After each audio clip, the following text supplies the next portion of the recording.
참 예수님.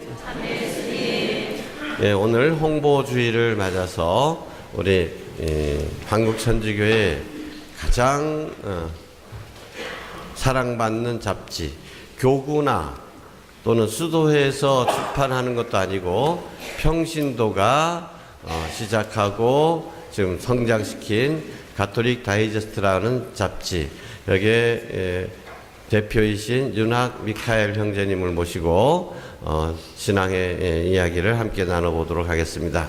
우리 미카엘 형제님을 위해서 뜨거운 박수로 환영해 주시기 바랍니다.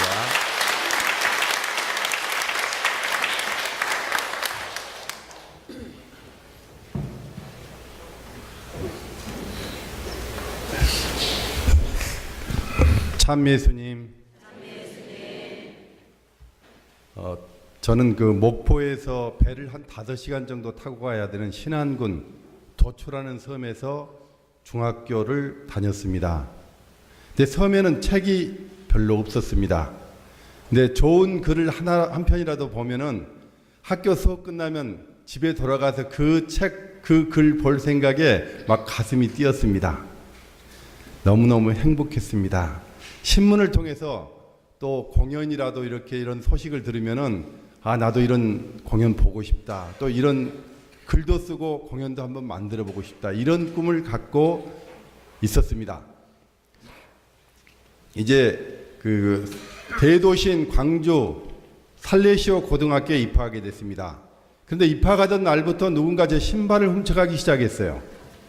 새 신발을 사면 또 훔쳐가고 또 새 신발 사면 또 훔쳐가고 그렇게 계속해서 한 10켤레쯤 잃어버렸는데 자취하는 집에 갔더니 섬에서 미역, 김 이런 거 가지고 와가지고 집집마다 초인종을 눌러서 그걸 팔아서 새 신발을 사주시곤 했던 어머니께서 걱정이 되셨던지 너도 다른 사람 것 하나 신고 와봐라. 너처럼 요령 없는 사람이 커서 밥이라도 먹고 살겠냐. 어머니께서는 걱정이 태산 같으셨습니다. 저도 어머니 말씀을 들으면 들을수록 제 장래가 불안했습니다. 어떻게 먹고 살 것인가. 이제 고등학교를 졸업하고 10여 년 지나 서울에서 변호사 개업을 하게 됐습니다. 공부만 했지 돈벌이 해본 적도 없고 요령도 없는 제가 사무실 낸다고 하니까 저희 아버지부터 사무실 월세라도 낼 수 있겠냐 걱정해 주셨습니다. 아니나 다를까 한 달이 다 되도록 제 사무실에는 손님 한 분 찾아오시지 않으셨습니다. 사무실은 조용하기만 했습니다. 그러던 어느 날 어떤 아주머니께서 찾아오셔서 남편이 집행유예 기간 중에 또다시 똑같은 범죄, 거기다 특정경제 가중처벌법 위반까지 덧붙여져서 감옥살이 하고 있는데 맡기면 석방시켜 낼 수 있겠냐고 저에게 물었습니다. 그런데 아무리 생각해봐도 어렵겠다 생각이 됐습니다. 그래서 정직하게 말했습니다. 그러나 저도 사무실 월세도 내고 여직원 월급도 내고 그러나 거짓말할 수는 없다는 생각에서 남편이 제가 워낙 커서 어렵겠습니다 하고 분명하게 말씀드렸습니다. 그렇게 말하면 제 사무실 나가야 되잖아요. 그런데 그 아주머니께서 변호사님 이 일 맡아주세요. 저는 이유를 묻지 않을 수 없었습니다. 그랬더니 소중한 남편의 일인지라 제 사무실에 찾아오시기 전 법무부 장관 출신 변호사, 검찰총장 출신 변호사, 또 고위법관 출신 변호사 다 찾아다녔대요. 그 아주머니의 말을 그대로 빌리면 자신은 세운상가에서 가장 돈 많이 번 1등 상인이래요. 세상 물정에 밝아 얼굴 표정만 봐도 누가 거짓말하는지 정직하게 말하는지 대번에 알 수 있다는 거였습니다. 그런데 정직하게 대답해줘 소중한 남편의 일을 저에게 믿고 맡길 수 있겠다면서 100만 원짜리 수표 3장을 꺼내놓는 거였습니다. 저 수표 처음 만져봤습니다. 저는 이 일을 계기로 세상을 살아가는데 우리 어머니께서 그렇게 걱정하셨던 요령이 세상 사람들이 말하는 그 요령이 반드시 필요한 것은 아니로구나. 더 나아가서 어릴 때부터 그렇게 어렵게 알았던 돈벌이도 별것 아니구나. 하느님 말씀을 따르기만 하면 너무나 간단한 것이구나. 성경에 무엇을 입을까, 무엇을 먹을까 걱정하지 말라는 말씀은 바로 이런 경우를 두고 하는 말이구나. 그 아주머니께서 다른 손님 소개시켜주고 다른 손님이 또 다른 손님 소개시켜줘서 제 사무실에는 손님이 끊일 사이가 없게 됐습니다. 큰 집도 갖게 되고 좋은 차도 타게 됐습니다. 그러나 성경 말씀대로 사람은 빵만으로 살 수 없습니다. 하느님 말씀 없이는 우리는 살아갈 수 없는 그런 존재입니다. 어느 날 딸을 태우려고 이 삼풍 아파트 앞에 정차해 있는데 그 아파트에 사시는 아주머니께서 우회전하시다가 제 차를 들이받았습니다. 당연히 잘못했다고 할 줄 알았는데 그 멋쟁이 아주머니께서는 아니 멈춰 있는 제 차가 달려가는 아주머니의 차를 부딪혔다고 큰 소리 치는 거였습니다. 정말 난감했습니다. 그때 훤칠하게 잘생긴 아주머니의 아들이 차에서 내렸습니다. 옳지 됐다. 뻔히 봤으니까 엄마 옆에 앉아서. 그러나 그 청년은 어머니 편만 드는 거였습니다. 다행히 쭉 지켜보던 택시기사 아저씨가 와가지고 막 그 아주머니 혼내요. 그러니까 좀 수그러들었는데 또 손님이 택시기사 부르니까 가셨어요. 그러니까 이제 또 기세등등 해가지고 자기 차 각자 고치는 걸로 하재요. 아주 인심 쓰시더라고요. 뒷좌석에 딸을 태우고 집 가면서 정말 가슴이 답답했습니다. 내 딸이 커서 저런 청년과 결혼이라도 한다면 그 청년은 내 딸의 남편, 그 아주머니는 시어머니가 되는 거였습니다.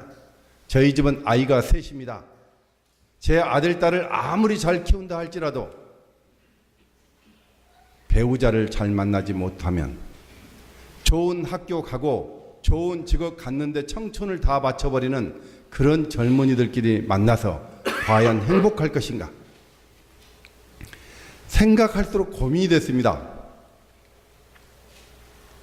그럴 즈음 지도신문님께서 이 가톨릭 다이제스트 평신도 가는 유일한 월간지인데 이게 없어지게 생겼다. 맡아서 해봐라. 변호사 있고 하니까 돈 좀 모았을 거 아니냐. 아니 신부님 망해가는 잡지를 왜 맡으라고 하십니까?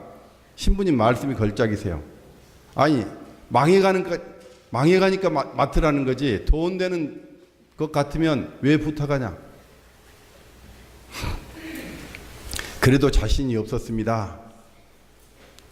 근데 어느 날 새벽 미사를 하고 영성체를 하는데요. 정말 알 수 없는 눈물이 흘러내렸습니다. 그 저희 대학 동기들을 한번 생각해 봤습니다. 서울 법대를 다녔는데요. 그 대학 다닐 때 보면 저는 시골에서 올라갔잖아요. 얼마 옷매무새도 그냥 반듯하고 질문도 하면 너무너무 잘해요.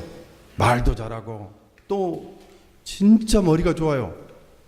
근데 그런 친구들을 보면서 저 친구들이 사회에 나가면 어떤 기여를 하고 살까 늘 궁금했습니다. 근데 세상에 나와서 하는 것 보면은 무슨 감옥에도 가고 돈 더 벌려고.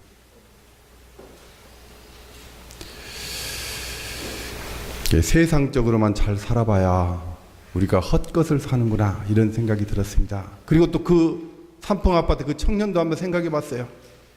그 청년이 어릴 때부터 좋은 책을 읽고 자랐더라면 그래 이 책을 한번 맡아보자. 내 딸이 커서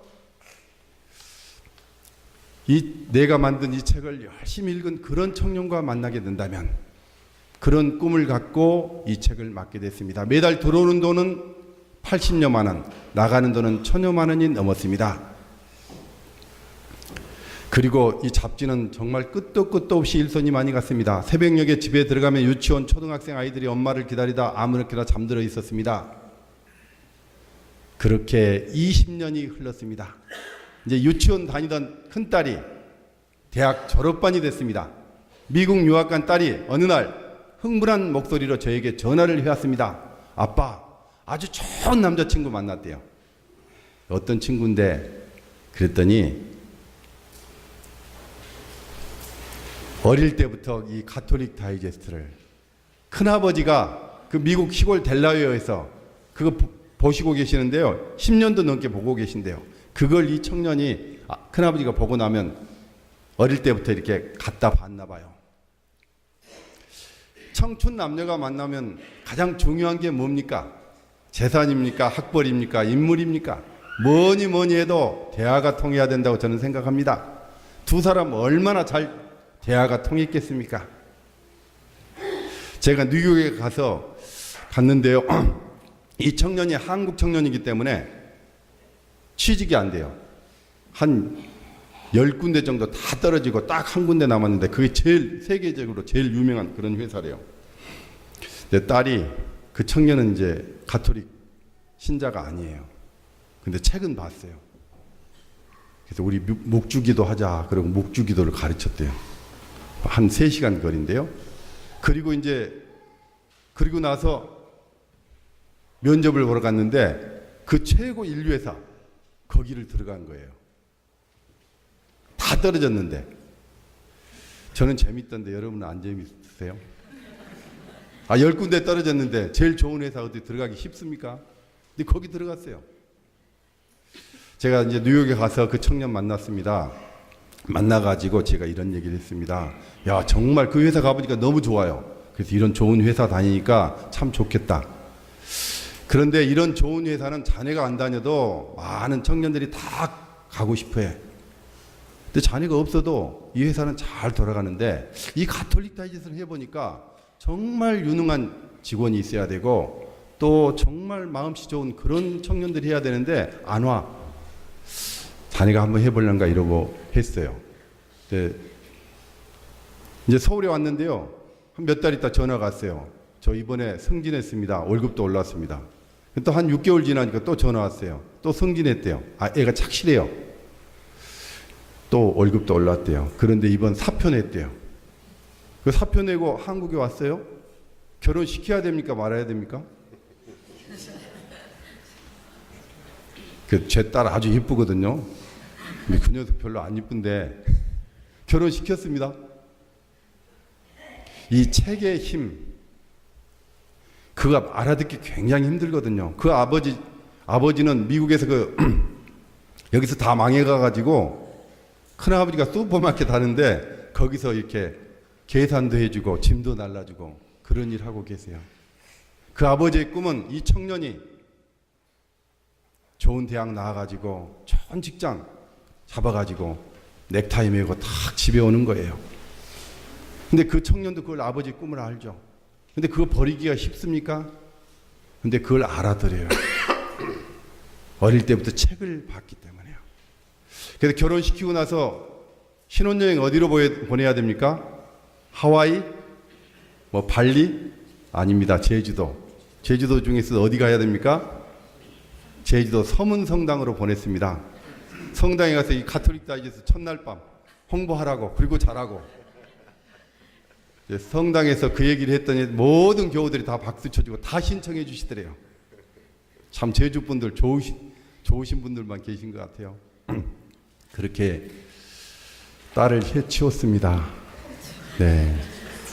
한번 주보 한번 펼쳐봐 주시겠습니까? 화북성당 거요. 거기 안에 보시면 저희 가톨릭 다이제스트 안내서가 들어 있습니다. 뒤에 보시면 독자들이 보내온 글도 있습니다. 그 앞에 보면 볼펜도 있습니다. 좀 쓰셔서요. 저 멀리 나가 있는 아들들, 딸들, 또 사위 며느리에게 좀 보내주시고 또 군부대나 이런 데도요. 보내주시고 저만 잘 살아서 되는 게 아니더라고요. 모두가 이렇게 좋은 마음을 가지고 살 수 있도록 교우 여러분들이 다 협조해 주시고 그러셨으면 고맙겠습니다. 그리고 저는 어릴 때 그 꿈 있지 않습니까? 또 글 쓰고 이렇게 공연도 한번 만들어 보고 싶었는데 그런 것을 다 주님께서는 이루어 주시고 그래서 지금 이런 책도 하고 있고 공연도 하고 있고 그 다음에 책도요. 요즘 신문이나 책 안 본다고 하지 않습니까? 인터넷이다, 컴퓨터다 해서요. 근데 제가 제일 처음에 맡을 때 이 책 보시는 분들이 500명이었습니다. 근데 지금은 몇 명이냐? 30배, 60배, 100배를 넘어서 160배, 8만 명이 보고 있는 큰 잡지로 변했습니다. 정말 좋은 뜻을 갖고 있으면 주님께서는 반드시 그 꿈을 이루어 주신다는 것을 저는 믿고 삽니다. 아마 교우 여러분들께서도 그런 믿음을 가지고 계실 겁니다. 네. 하여튼 맑고 큰 꿈 간직하시기 바랍니다. 감사합니다.